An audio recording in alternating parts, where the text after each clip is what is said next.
मुच्यते पूर्णस्य पूर्णमादाय पूर्णमेवावशिष्यते। ॐ शान्ति शान्ति शान्तिः।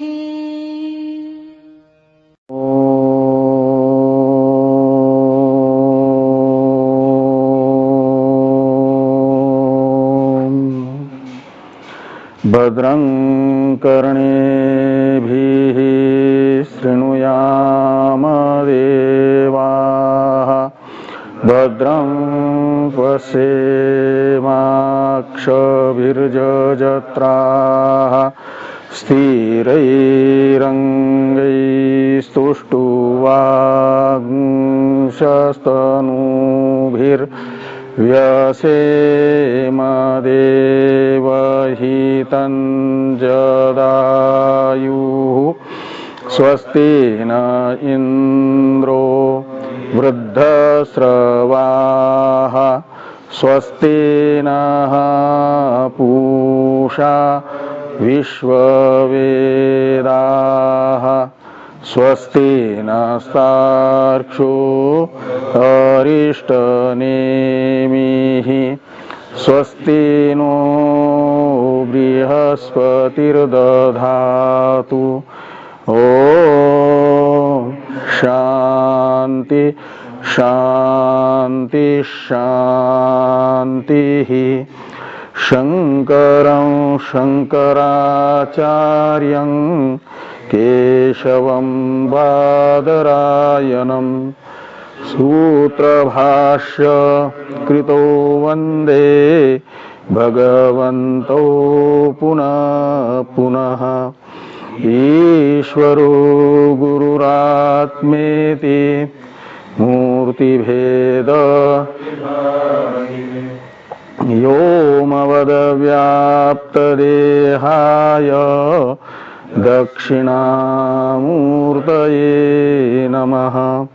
ॐ शान्ति शान्ति शान्तिः।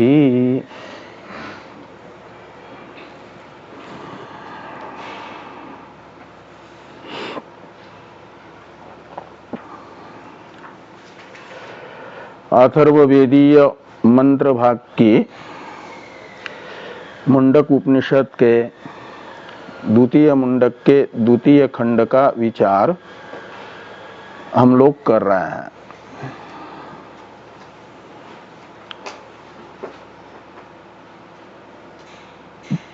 द्वितीय मुंडक के प्रथम खंड में उत्तम अधिकारी के लिए पराविद्या से अधिगम्य पर अक्षर का स्वरूप वर्णन भगवती श्रुति ने किया। तो प्रथम खंडात्मक जो एक प्रकरण है द्वितीय मुंडक का, इसके विचार मात्र से उत्तम अधिकारी को दिव्यो ह्यमूर्त पुरुष सबाह्याभ्यंतरो ह्यजः इत्यादि ग्रंथ से प्रतिपादित स्वयं प्रकाश पूर्ण पुरुषोत्तम तत्व का मय के रूप में साक्षात्कार हो सकता है।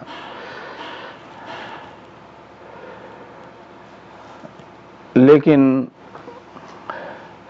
जिनके चित्त में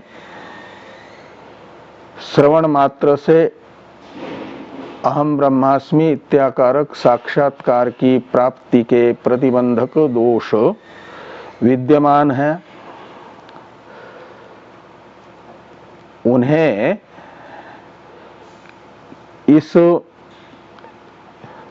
10 मंत्रात्मक प्रथम खंड के विचार मात्र से अहम ब्रह्मास्मि ये बोध नहीं होगा। उन्हें भी इन 10 मंत्रों के द्वारा प्रतिपादित अक्षर का मय के रूप में अनुभव हो जाए और इसका फल जो जीवन मुक्ति तथा विधेय मुक्ति है वह प्राप्त हो जाए, ऐसी श्रुति भगवती की आंतरिक जिज्ञासु के प्रति भावना है, इच्छा है। इसलिए श्रुति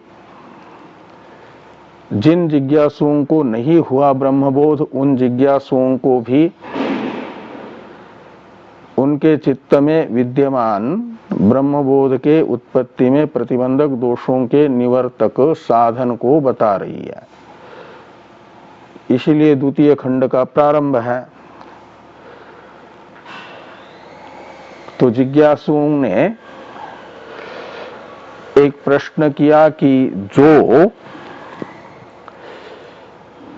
दिव्यो ह्यमूर्त पुरुषः इत्यादि मंत्र के द्वारा प्रतिपादित परमात्मा है, उसका वास्तविक स्वरूप निर्विशेष है, उसमें रूपादि विशेषताएं नहीं है, तो कैसे फिर उसे हम जाने? क्योंकि हमारे पास तो जानने के साधन के रूप में, ज्ञान के साधन के रूप में परमात्मा ने दी है इंद्रिया, और इंद्रिया तो रूपादि गुण या रूपवान जो द्रव्य है उन्हीं का ग्रहण कर पाती है। और यह तो न तो रूपादि गुणात्मक है और न तो रूपवान है, तो परमात्मा का हम कैसे बोध प्राप्त कर लें? ये आकांक्षा जिनके चित्त में है उन्हें श्रुति कहती है कि जो पूर्व ग्रंथ के द्वारा प्रतिपादित प्रत्येक अभिन्न परमात्मा है, जो तत्वमशादी महावाक्यों का अर्थ है, उसी का अर्थानुसंधान रूप निधिध्यासन एक साधन होगा। यदि विपरीत भावना हृदय बुद्धि में अत्यधिक है, उसके कारण पूर्व ग्रंथ से प्रतिपादित प्रत्येक अभिन्न परमात्मा की अनुभूति हृदय में टिक नहीं पा रही है। विचार करते समय तो लगता है कि मैं प्रत्येक अभिन्न परमात्मा ही हूं, और अशुभ वासना कहो या विपरीत भावना कहो, वह हृदय में दृढ़ होने के कारण अहम वृत्ति को साधक के, जिसका संस्कारमय के रूप में पहले से बुद्धि में है, उन्हीं अनात्मा पंचकोशों में से किसी न किसी कोश को आलंबन बनाने के लिए बलात् खींच करके ले जाती है। इसके लिए जरूरी है जो विपरीत भावना है उसको कमजोर करना, शिथिल करना, और वो शिथिल होती है, दुर्बल पड़ती है, उससे विपरीत जो भावना होगी, अशुभ भावना की विपरीत भावना हो जाएगी शुभ भावना, विरोधी भावना। और शुभ भावना माना जाता है ब्रह्म का आत्म रूप से संस्कार बुद्धि में पड़ जाना। और श्रवण करते समय कभी न कभी तत्वमशादी वाक्यों का अर्थ जो शोधित त्वमर्थ एवं शोधित तदर्थ का ऐक्य रूप है, तदाकार वृत्ति बन जाती है, और वह वृत्ति ब्रह्मात्म ऐक्य का संस्कार बुद्धि में स्थापित करके निवृत्त होती है। वृत्ति उत्पन्न हुई है तो कुछ समय टिकती है, फिर शांत हो जाती है, निवृत्त होती है, हमेशा नहीं रहती। लेकिन जाने से पहले अपना मैं के रूप में संस्कार बुद्धि में छोड़ देती है। तो ये जो संस्कार होगा ब्रह्म का मैं के रूप में बुद्धि में वेदांत श्रवण करने वाले के, उस संस्कार को कहा गया शुभ भावना। शुभ वासना कहो, शुभ भावना कहो, ब्रह्म का आत्मरूप से संस्कार कहो। इस शुभ भावना का और विपरीत भावना का आपस में विरोध है। इन दो विरोधियों में जो प्रबल होगा वह दुर्बल को परास्त करेगा। ये सामान्य नियम ही है। बलवान से दुर्बल हार जाता है। तो वेदांत विचार करने वाले आत्मजिज्ञासु के बुद्धि में दो विपरीत संस्कार विद्यमान होते हैं। एक विपरीत भावना, दूसरी शुभ भावना। इनमें से जो बलवान होगी वह विजयी हो जाती है, दुर्बल होगी वह पराजित हो जाती है। निश्चित है अनादि संसार में असंख्य जन्मों से अनात्मा शरीर आदि का मैं के रूप में अनुभव करते करते जो बुद्धि में देहादि का मैं के रूप में संस्कार रूप विपरीत भावना है वह बलवती है, दृढ़ है। भावना कहो, संस्कार कहो, दृढ़ होता है बार बार उसी संस्कार के विषय के आकार की चित्त में वृत्ति बनने से। एक बार वृत्ति बनी किसी विषय की जिस आकार में, उस विषय का वैसा संस्कार बुद्धि में पड़ा, एक प्रकार से खेत में बीज बो दिया गया। लेकिन उसमें जिस खेत में बीज बोया गया है उसे अच्छी तरह से अंकुरित करने के लिए आवश्यक होता है दूसरा जंगली घास यदि उसके पास में उगा है तो उसको उखाड़ करके फेंकना, समय पर पानी देना, खाद देना, उससे वह अंकुर दृढ़ हो जाता है। ऐसे ये विपरीत भावना जो है ये एक प्रकार से शुभ भावना रूपी जो बीज है चित्त रूपी भूमि में बोया हुआ, उसका विरोधी जंगली घास के तरह है। और जंगली घास ही बहुत अधिक बढ़ा हुआ रहेगा किसी भूमि में तो किसान जिस फसल को उगाने के लिए बीज बो चुका है फसल का, उसके अंकुर को प्रबल नहीं होने देता जंगली घास। ऐसे ये प्रबल नहीं होने देगी। इसलिए क्या करना होगा कि शुभ भावना के आसपास की ये जो अशुभ भावना है इसे हटाना पड़ेगा और खाद देना पड़ेगा, पानी देना पड़ेगा समय समय पर। उस अशुभ भावना को हटाने के लिए जरूरी है बार बार वाक्यार्थ का विचार, वाक्यार्थ का चिंतन। ब्रह्म का मैं के रूप में बार बार स्मरण करते रहने से चित्त में ब्रह्म की मैं के रूप में वृत्ति बनाए रखने से वह संस्कार दृढ़ हो जाता है और खाद पानी का भी काम करता है और जंगली घास रूपी विपरीत भावना को भी शुभ भावना के आसपास से हटाने का कार्य करता है। लेकिन शुरू में जब ये शुभ भावना अंकुर के आकार की ही मात्र होती है तो उसे अशुभ भावना से, प्रबल असुर भावना से बचाए रखने के लिए बहुत सावधान रहना होता है। इसलिए गीता के 6ठ अध्याय में भगवान ने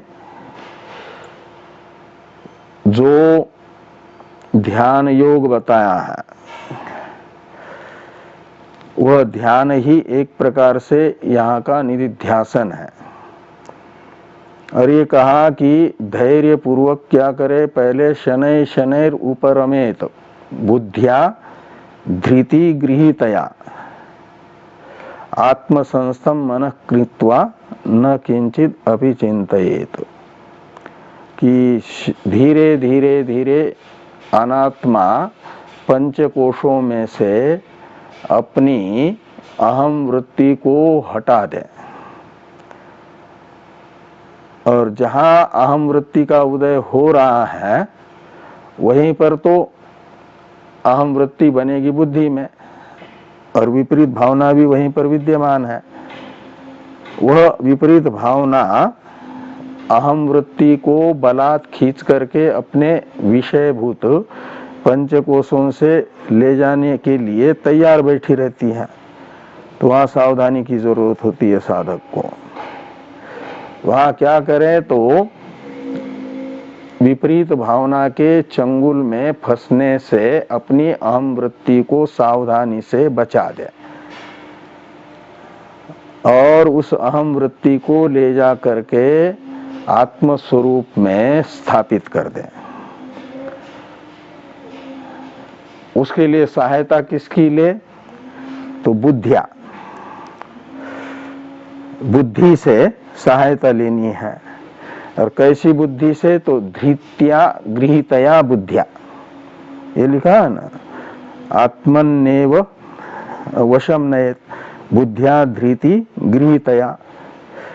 तो धृति यानी धैर्य पूर्वक यानी धैर्य से युक्त जो बुद्धि है, धैर्य ऐसी बुद्धि से अपनी अहम वृत्ति को आत्मा में ले जा करके स्थापित कर दें। वह आत्म स्वरूप रहेगा ब्रह्मात्मक ही, चाहे उसे आत्मा कहो, प्रज्ञान कहो, ब्रह्म कहो, उस अपने वास्तविक स्वरूप में स्थापित कर दें। और फिर एक बार आत्मा में स्थापित हुआ तो फिर क्या करें तो कहते हैं फिर वहां से मन को विचलित न होने दे। आत्मसंस्थम मन कृत्वा न किंचित अपि चिंतयेत, फिर कुछ करने के लिए प्रयास न करे, फिर चिंतन भी न करे, चिंतन भी छोड़ दे। जैसे पक्षी आकाश में उड़ता है तो एक निश्चित ऊंचाई तक उड़ान भरने के लिए वो पंख हिलाता है, पंख चलाता है अपने, और जब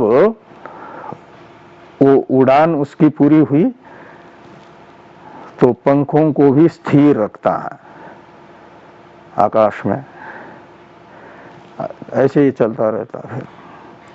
ऐसे ही साधक को अन्नमय कोश, प्राणमय कोश, विज्ञानमय कोश, मनोमय कोश, विज्ञानमय कोश, आनंदमय कोश, ये सब तो अनात्म पदार्थ है। असंख्य जन्मों से इन्हीं 5 कोशों में से किसी न किसी कोश में अहम वृत्ति को स्थापित करके ही इनका मैं के रूप में ग्रहण करता आ रहा है। यहां से निकालने तक तो प्रयत्न करना है। इसे कहा गया शनै शनै उपरमेत। धीरे धीरे उपरम कर दिया। वहां पर भी धृत्या बुद्धिया गृहीतया, इसका अन्वय दोनों की तरफ कर लेना। आत्मन्येव वशम नयत के साथ भी और शनय शनय उपरमेत के साथ भी करणत्वेन रूपेण अन्वय होगा बुद्धि का, विवेकवती बुद्धि और धैर्यशाली बुद्धि। इससे धीरे धीरे इनसे निकाल ले, फिर आत्माधीन कर ले, और आत्माधीन होने के बाद न किंचित अपि चिंतयेत, ये गीता कहती है, ये निधिध्यासन का स्वरूप है। वाक्यार्थ में एक बार बुद्धि पहुंची तो साधक को बाकी सारा आंतरिक प्रयत्न भी छोड़ करके अधिक से अधिक समय तक अपनी बुद्धि वहीं पर समाहित रहे, इस पर ये रखना होता। वहां उस समय प्रयत्न, इसके लिए भी प्रयत्न नहीं होता। बुद्धि भी आत्मा में स्थापित ही रहे, इसके लिए प्रयत्न करे तो फिर वो अलग एक दूसरा वो शुरू हो जाता है भेद। इसलिए वहां पर तो जैसा है ऐसी अवस्था में अपना सुस्थिर रहे। वहां से निकलने के लिए बुद्धि जब वो अहम वृत्ति बहिर्मुख होना शुरू हो जाए तो प्रयत्न करे कि वो बाहर न आ जाए। ये आनंदमयादि पंचकोशों में से किसी न किसी कोश को अपना आलंबन न बना ले, आत्म स्वरूप में ही अवस्थित रहें, आत्मा को ही आलंबन बना करके स्थित रहें। तो जितने समय तक अहम वृत्ति आत्मालंबनक रहेगी, आत्मा को आलंबन बना करके रहेगी, उतने समय माना जाता है आपका ब्रह्म का आत्म रूप से संस्कार जो पहले से बुद्धि में था उसे अच्छी तरह से जड़ों में खाद पानी मिल रहा है, उसकी जड़ें पुष्ट हो रही है, और विपरीत भावना वहां से शिथिल पड़ती जा रही है।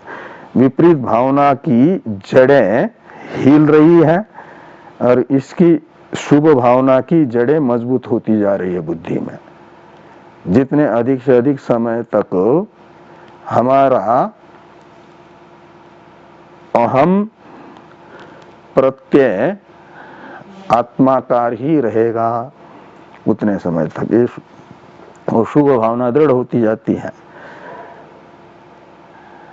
अब जैसे जैसे दृढ़ होती जाएगी वैसे वैसे शिथिल पड़ती जाएगी उसकी विरोधी अशुभ भावना। शुरू शुरू में तो अशुभ भावना प्रबल होने के कारण, शुभ भावना दुर्बल होने के कारण कई बार साधक को अपनी अहम वृत्ति, साधक चाहता है कि पंचकोशातीत परब्रह्म में स्थापित हो जाए,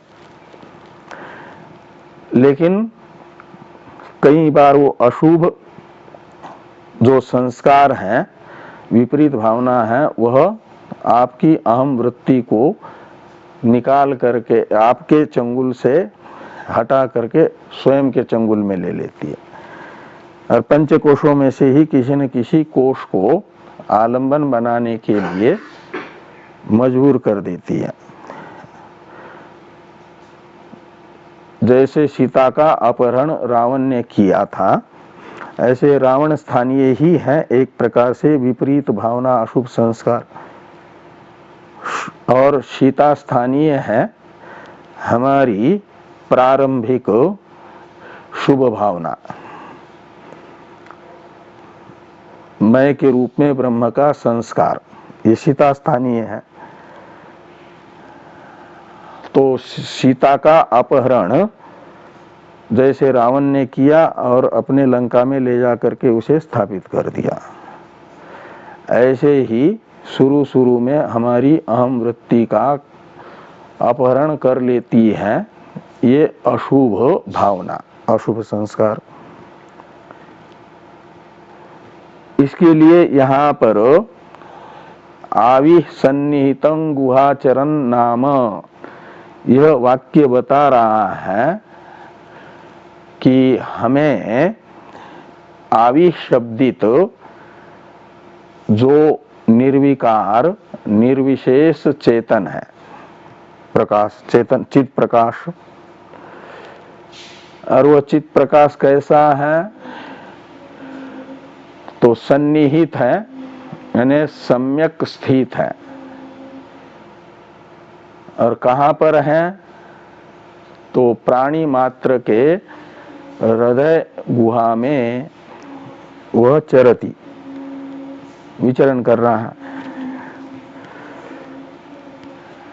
जब आवी ही आवी है, तो ये जो आवी है चेतन प्रकाश, यही अपने अज्ञान वशात जीव बन करके हृदय में विचरण करता है। गुहाचर है जीव भावापन्न ब्रह्म। अरे जीव भावापन्न जो ब्रह्म है, तो जीव के उपकरण भूत जो वागादि इंद्रिया हैं और वागादि कर्मेंद्रियों से भी इसकी अभिव्यक्ति होती है चैतन्य की। वक्ता शब्द का उच्चारण करता है, श्रोता सुनता है, तो वक्ता की बुद्धि में शब्द का अर्थ पहले प्रकट होता है, फिर वाणी से उच्चारण होता है शब्द का। तो वो जो अर्थ प्रकाशित हो रहा है बुद्धि में वक्ता के, वह अर्थ विषयक ज्ञान ये आवी ही है, सारे जगत का वो प्रकाशक है। इसलिए क्षेत्र क्षेत्रज्ञ विभाग योग नामक 13वें अध्याय में भगवान श्री कृष्ण ने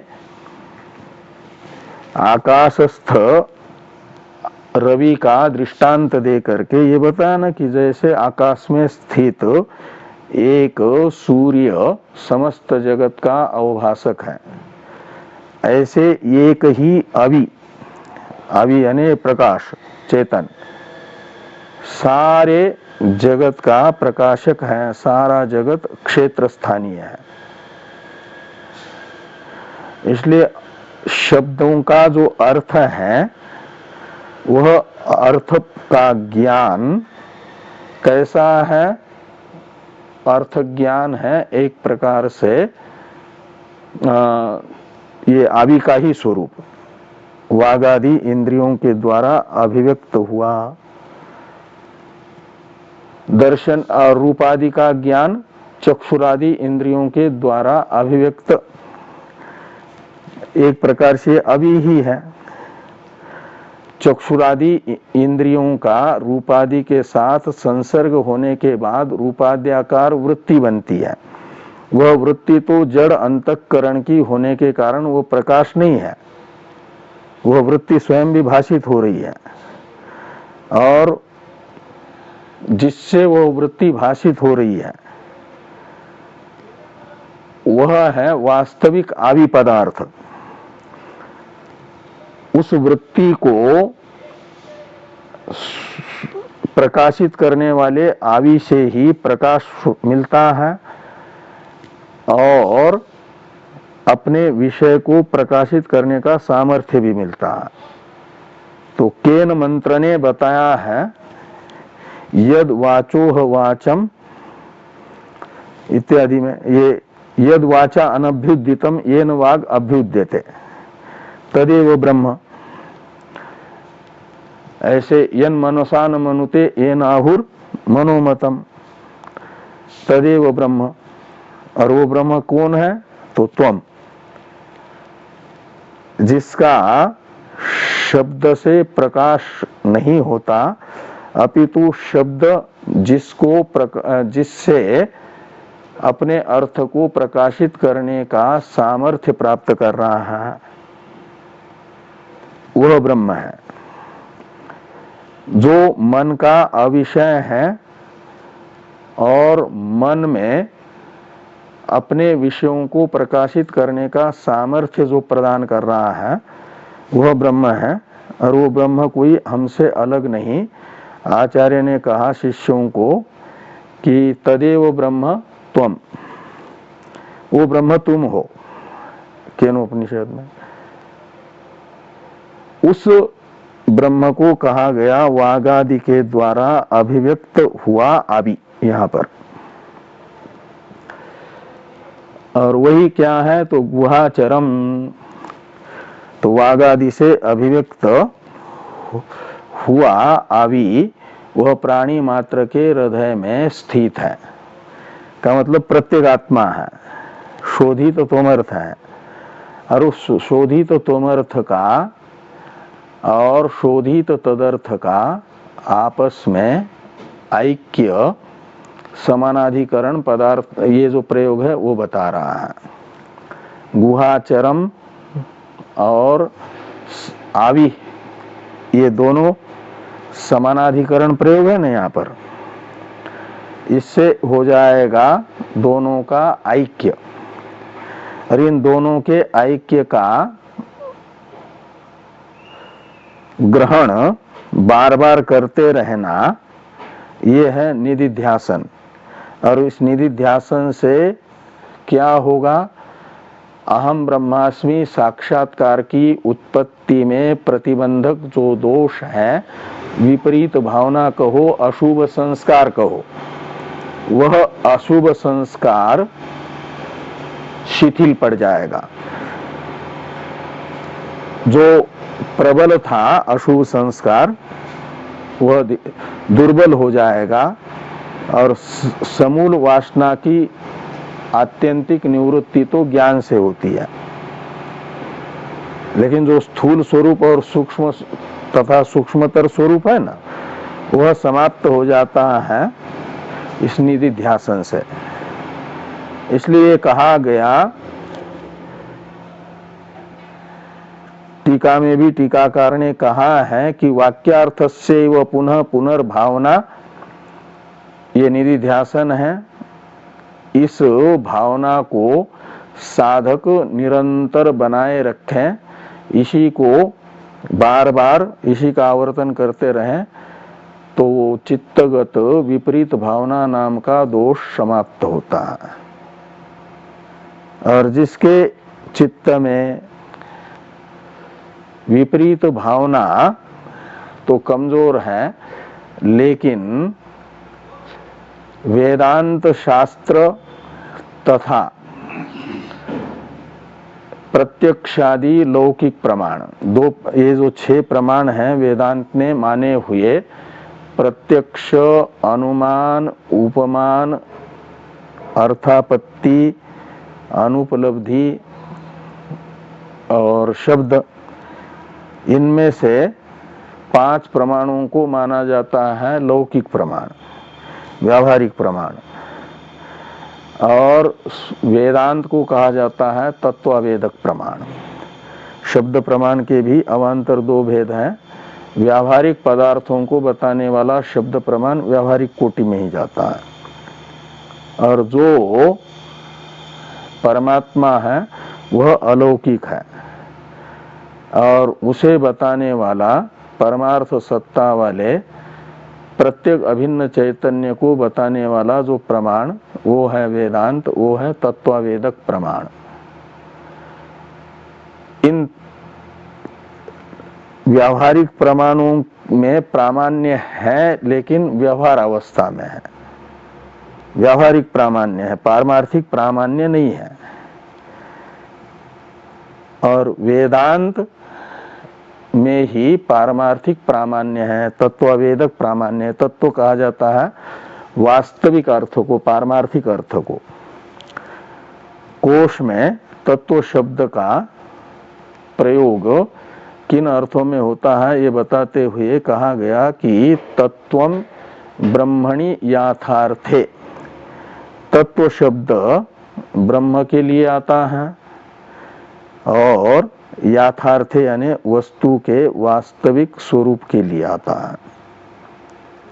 तो वास्तविक स्वरूप तो का ही दूसरा नाम है पारमार्थिक स्वरूप, और वो अद्वैतवाद में कौन है? ब्रह्म ही है। इसलिए तत्व का अर्थ निकलेगा ब्रह्म, और आवेदक शब्द का अर्थ होता है ज्ञापक, बोधक। तो ब्रह्म का ज्ञापक प्रमाण वो तत्वावेदक प्रमाण है। वो कौन है? वेदांत। और वेदांत में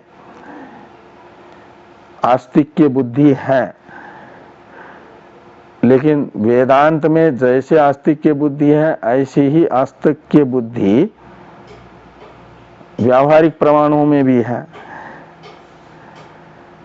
प्रत्यक्षादि व्यावहारिक प्रमाण में और वेदांत में समान आस्तिक्य बुद्धि होने से व्यावहारिक प्रमाणों का तो विषय है व्यावहारिक सत्ता वाला भेद। आपके व्यावहारिक प्रमाणों का जो व्यवहार है वह जीवात्मा और परमात्मा का भेद मूलक ही है।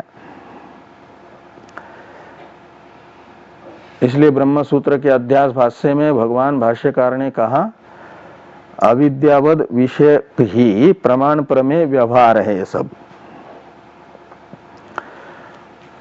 तो जो व्यावहारिक प्रमाण है उसमें और तत्वावेदक प्रमाण में सम प्रामाण्य स्वीकार करने के कारण संशय हो जाता है कि वेदांत जैसा आत्मा का स्वरूप बता रहा है वैसा ही मैं हूं, या जो व्यावहारिक प्रमाण और उन व्यावहारिक प्रमाणों से मुझे होने वाला मेरा अपना बोध वैसा मैं हूं उस बोध के अनुसार। तो व्यावहारिक अनुभव तो मेरा अपने विषय में है, मैं परिच्छिन्न हूं, कर्ता भोक्ता हूं, संसारी हूं, और वेदांत बताता है अपरिच्छिन्न हो, अकर्ता हो, अभोक्ता हो, निर्विकार चेतन हो, असंसारी। तो इसलिए बुद्धि में एक संशय उपस्थित हो जाता है कि मैं कैसा हूं, ये हूं कि वो हूं, परिच्छिन्न हूं कि अपरिच्छिन्न हूं, करता हूं कि अकर्ता हूं, भोक्ता हूं कि अभोक्ता हूं, असंग हूं कि ससंग हूं। ये संशय बुद्धि में जिसके हैं, इस संशय को कहा गया प्रमेय विषयक संशय, और ये इस संशय का निवर्तक साधन है मनन। मनन को बताने के लिए ये दूसरा वाक्य आ रहा है महत् पदम अत्र एतत् समर्पितम। तो ये जो है पदम शब्द है पदगतो धातु से बना हुआ। तो पद धातु से कर्म अर्थ में यहाँ पर प्रत्यय करके पद शब्द बनेगा, तो उसका अर्थ निकलेगा ज्ञेय। पद्यते, ज्ञायते, उपनिषद भी यत्तत् पदम, ऐसी उत्पत्ति पद शब्द की करते हैं। तो पद शब्द का अर्थ निकलता है औपनिषद तत्व। उपनिषदों से जिसको जाना जाता है उसे कहा जाता है औपनिषद। चक्षु से जिसको जाना जाएगा उसे कहा जाता है चाक्षुष। श्रोत्र से जिसको जाना जाता है उसे कहा जाता है श्रौत्र। ऐसे उपनिषदों से जिसको जाना जाए उसे कहा जाएगा औपनिषद। और उपनिषदों के द्वारा जाना जा रहा है जिसे उसे पद कहेंगे। पद्यते उपनिषद भी यत्तत् पदम। ऐसी पद शब्द की व्युत्पत्ति करने से पद शब्द का अर्थ निकलेगा उपनिषद के द्वारा जाना जाने वाला पदार्थ, तत्व। और उपनिषदों के द्वारा किसको जाना जाता है? तो बृहदारण्यक में याज्ञवल्क्य जी ने कहा, तंतु औपनिषदम पुरुषम पृच्छानि तम औपनिषदम पुरुषम पृच्छानि। तो पुरुष को जाना जाता है, पुरुष यानी पूर्ण तत्व।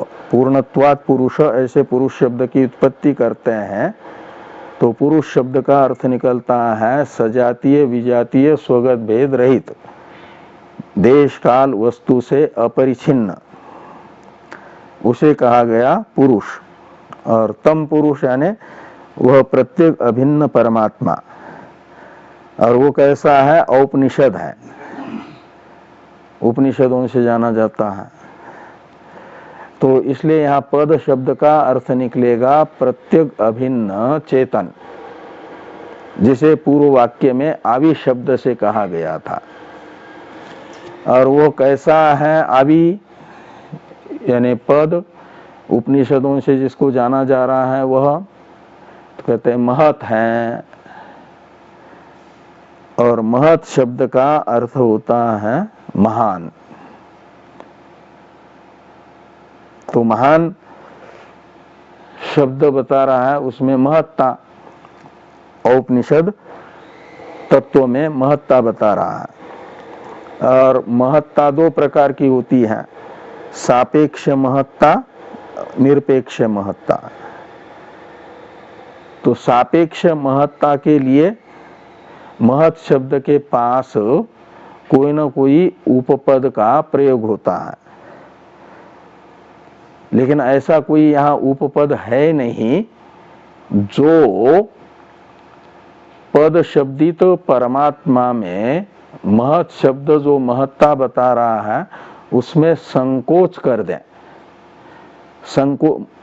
महत् पद के द्वारा बताए गए पद शब्दित परमात्मा में महत्ता का संकोचक कोई उपपद यहाँ पर न होने से महत् शब्द से बताई गई महत्ता ली जाएगी निरतिशय महत्ता, निरपेक्ष महत्ता। और जिसे कहा गया पुरुषान्न परम किंचित सा काष्ठा सा परागति। वहां पर शब्द आता है कठोपनिषद में, जो अर्थ इंद्रियभ्य पराह्यर्था अर्थेभ्यश्च परम मन इत्यादि में पर शब्द आया है महान यानी व्यापक, सूक्ष्म और आभ्यंतर, इन तीन अर्थों में। तो यहाँ महत् शब्द भी व्यापकता को बताता है ना, अपरिछिन्नता को बताता है। पर शब्द भी अपरिछिन्नता को बताता है। और अव्यक्ता पुरुष परह, यहाँ पर पुरुष शब्द का जो अव्यक्त से भी पर पुरुष है उसका जो अर्थ है उसको बताने के लिए यहाँ पर है पद शब्द। अव्यक्ता पुरुष पर कहो, और यहाँ महत् पदम में पदम कहो। शब्द दो हैं लेकिन अर्थ दोनों का एक निकलेगा। और वो कैसा है? अव्यक्त से पर पुरुष, तो वहां पर कहा यानी महान कहा है उसे, और इसे भी यहाँ पर महत् कहा गया है। महान यानी अपरिछिन्न, आभ्यंतर, सूक्ष्म। तो निरतिशय महान है। बाकी जो सापेक्ष महान पदार्थ हैं वो तो जगत अंतपाती है, पृथ्वी की दृष्टि से अपरिच्छिन्न है, महान है कौन? जल। जल की अपेक्षा महान है तेज, लेकिन वायु की अपेक्षा तेज में परिच्छिन्नता ही है। भले ही पृथ्वी और जल की अपेक्षा अपरिच्छिन्नता हो, लेकिन वायु की दृष्टि से देखते हैं तो परिच्छिन्न हो जाता है तेज। तेज की अपेक्षा वायु को देखते हैं तो अपरिच्छिन्नता है, उसमें महत्ता है। लेकिन आकाश की अपेक्षा से देखेंगे तो परिच्छिन्नता है। इसलिए सापेक्ष परिच्छिन्नताएं हैं, अपरिच्छिन्नताएं हैं। और आकाश भी वायुवादी की अपेक्षा तो अपरिच्छिन्न है, लेकिन माया की दृष्टि से देखते हैं तो माया का कार्य है ना आकाश, इसलिए आकाश कार्य होने से माया रूपी अपने कारण की अपेक्षा परिच्छिन्न ही रहेगा। वायुवादी की अपेक्षा अपरिच्छिन्न होने पर भी माया की दृष्टि से अपरिच्छिन्न है, परिच्छिन्न है। और माया को भी देखते हैं कारण होने पर भी माया भी परिच्छिन्न है। भले ही आकाश आदि की अपेक्षा अपरिच्छिन्नता है उसमें, लेकिन परमात्मा की दृष्टि से देखते हैं तो मंत्र बताता है पादोश विश्वाभूतानि त्रिपादस्यामृतं दिवी। ये जो कार्य कारणात्मक जगत है, ये परमात्मा के कल्पित एक पाद में है, एक अंश में है। और अस्य त्रिपाद यानी अंश त्रय, वहां न तो कारणात्मक माया है, न उसका कार्य रूप जगत है। इसका अर्थ है परमात्मा माया से भी अपरिच्छिन्न है। त्रिपादस्य अमृतं दिवी से कहो या अव्यक्त पुरुष पर, इसी से अव्यक्त तो माया ही है ना, और उससे पर है पुरुष का मतलब अपरिच्छिन्न है, महान है। तो कहा फिर पुरुष से भी पर दूसरा कोई होगा? तो कहा पुरुषा न परम किंचित, सा काष्ठा सा परागति। वो पराकाष्ठा है परत्व की, यानी अपरिच्छिन्नता की। तो इस प्रकार यहाँ पर महत पदम इन दो शब्दों से बताया गया निरतिशय अपरिच्छिन्न परमात्मा को। उसमें निरतिशय अपरिच्छिन्नता है, वो देशतः भी अपरिच्छिन्न है, कालतः भी अपरिच्छिन्न है, और वस्तुतः भी अपरिच्छिन्न है। क्यों? तो जो ये परिच्छेदक हैं देश काल वस्तु, इन परिच्छेदक देश काल वस्तुओं का भी वह अधिष्ठान है। और अध्यस्त पदार्थ अपने अधिष्ठान को अपने से परिच्छिन्न नहीं कर सकता।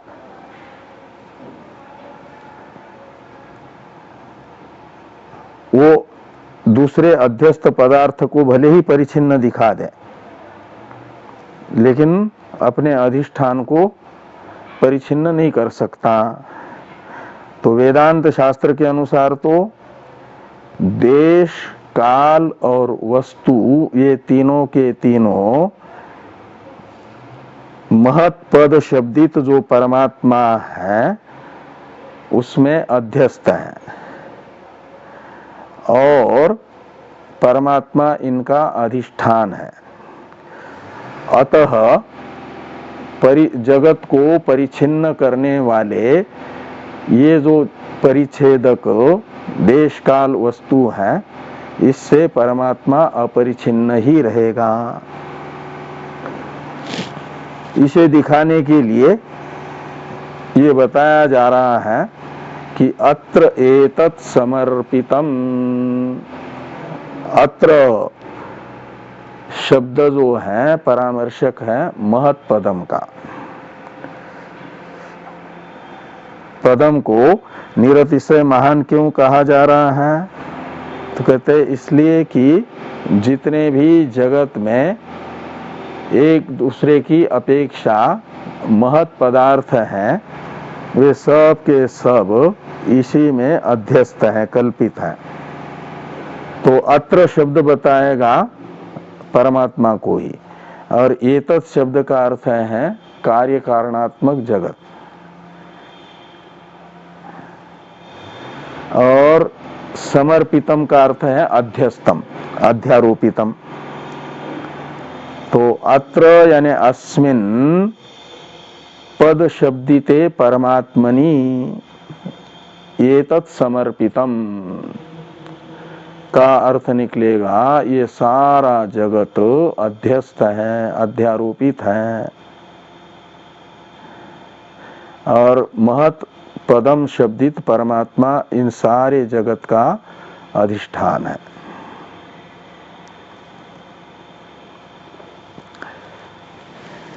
यहाँ एक युक्ति बताई जा रही है। अब परमात्मा ही जगत का अधिष्ठान है, परमात्मा में जगत अध्यस्त है। इसका निर्धारण युक्ति से करने के लिए यहाँ एतत् शब्द से लेना है कार्यात्मक जगत तथा कारणात्मक जगत को। तो जो भी कार्य कारणात्मक जगत है वह कार्य रूप है और परिचिन्न है। तो एक व्याप्ति होती है, यत्र कार्यत्वम तत्र सास्पदत्वम, और यत्र परिचिन्नत्वम तत्र सास्पदत्वम। आस्पद शब्द का अर्थ होता है आश्रय, अधिष्ठान। आस्पद शब्द का अर्थ क्या निकलेगा? अधिष्ठान। तो सास्पदम का अर्थ निकलता है अधिष्ठान सहित। जिसका कोई न कोई अधिष्ठान है उसे सास्पद कहा जाएगा। सास्पद का दूसरा पर्यायवाचक हो जाएगा अध्यस्त। तो यत्र कार्यत्वम तत्र अध्यस्तत्वम, यत्र परिचिन्नत्वम तत्र अध्यस्तत्वम, ये कहो या सास्पदत्वम कहो, ये एक व्याप्ति है। मनन का स्वरूप क्या है? मनन बताया जा रहा है ना यहाँ पर, एक साधन, प्रमेय विषयक संशय का निवर्तक साधन माना जाता है मनन को। और मनन का अर्थ होता है वेदांत अर्थ की साधक युक्तियों से और विरोधी वृत्तियों की, विरोधी युक्तियों की बाधक युक्तियों से वेदांत अर्थ का चिंतन। जो वेदांत अर्थ की साधक युक्तियां हैं उन युक्तियों से वेदांत अर्थ का चिंतन करना है। और वेदांत विरोधी अर्थ की बाधक जो युक्तियां हैं उन युक्तियों का खंडन करना है, उसमें दोष दिखाना। यही होता है चिंतन का स्वरूप, मनन का स्वरूप। इसी को मनन कहा जाता है। मनन का अर्थ खाली एक अर्थ विषयक वृत्ति बना करके सुस्थिर रखना ऐसा नहीं, वो तो निधि ध्यासन हो जाएगा, ध्यान हो जाएगा। ध्यान और निधि ध्यासन और मनन में क्या अंतर है? इन दोनों में अंतर है ना। मनन तो है, उसमें आपके मन का व्यापार चलता रहेगा अंदर ही अंदर, सोचते रहेंगे। लेकिन सोचेंगे क्या कि ठंडी से कैसे बचना है और कैसे गर्मी से बचना है। अनुकूल प्रतिकूलता का विचार नहीं, अपितु वेदांत ने जो मेरा स्वरूप बताया है कि मैं निर्विकार, असंग, असंसारी, चिदानंद हूं, ऐसा वेदांत मुझे बता रहा है, तो अपने असंग, निर्विकार, चिदानंद स्वरूप के साधक युक्तियों से और संसारित्वादि को बताने वाली युक्तियों की बाधक युक्तियों से, संसारित्व के बाधक युक्तियों से चिंतन, स्वरूप का, आत्मा, वेदांत अर्थ का ही चिंतन कर रहे हैं। ये अंदर ही अंदर मनोव्यापार चल रहा है, तो माना जाता है मनन रूप साधन कर रहा है। इससे क्या होगा कि धीरे धीरे धीरे धीरे जैसे जैसे यह चिंतन बढ़ता जाएगा तो वेदांत में श्रद्धातिरेक होगी, व्यावहारिक प्रमाणों में व्यावहारिक आस्तिक की बुद्धि रहेगी, श्रद्धा रहेगी उनमें भी, लेकिन विभाजन होगा कि व्यावहारिक स्वरूप बताने वाले हैं और पारमार्थिक स्वरूप बताने वाला वेदांत है। इसलिए इन दो प्रमाणों का आपस में विरोध है नहीं, व्यावहारिक प्रमाणों का और तत्वावेदक प्रमाण का। हम घालमेल करते हैं, अपनी समझ में मिलावट करते हैं, तो वेदांत व्यावहारिक भेद का निषेध नहीं कर रहा है, औपाधिक भेद का निषेध नहीं कर रहा है। वेदांत तो व्यावहारिक भेद स्वीकार करता ही है, लेकिन व्यवहार अवस्था में। और जब परमार्थ में पहुंचते हैं तो कहता है वेदांत की पारमार्थिक अभेद है, भेद को पारमार्थिक मत मान लो। और हम अपनी नासमझ के कारण, वेदांत में पूर्ण रूप से प्रवेश हमारी बुद्धि का न होने के कारण, वेदांत का तात्पर्य अवगाहन न होने के कारण मान लेते हैं कि तात्विक ही भेद भी है, तो फिर ये संशय उत्पन्न होता है। नहीं तो ये व्यावहारिक प्रमाण, व्यावहारिक भेद बता रहा है, उसे व्यवहार अवस्था में तक रहने दे और परमार्थ में अद्वैत स्वीकार कर लें तो कोई विरोध ही नहीं है। ये जो वास्तविक समझ है, झगड़ा मिटाता है वेदांत,